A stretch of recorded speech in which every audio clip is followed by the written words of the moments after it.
Hi అండి, మొన్న బంగాళదుంప పరోటా చేశాను.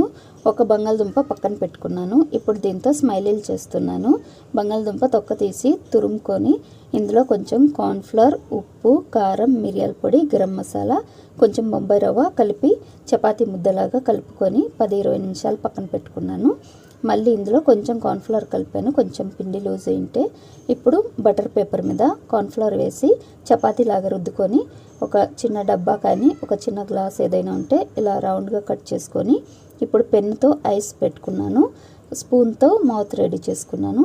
స్మైలీలన్నీ ఇలా రెడీ చేసుకొని ఇప్పుడు వేడైన ఆయిల్లో డీప్ ఫ్రై చేసుకోవాలి. స్మైలీలన్నీ రెండు వైపులా తిప్పుతూ ఇలా ఫ్రై చేసుకోవాలి.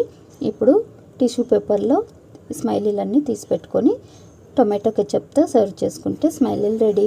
వీడియో నచ్చితే లైక్ చేయండి, సబ్స్క్రైబ్ చేయండి. మీరు కూడా ఒకసారి ట్రై చేసి. హాయ్ అండి, మొన్న బంగాళదుంప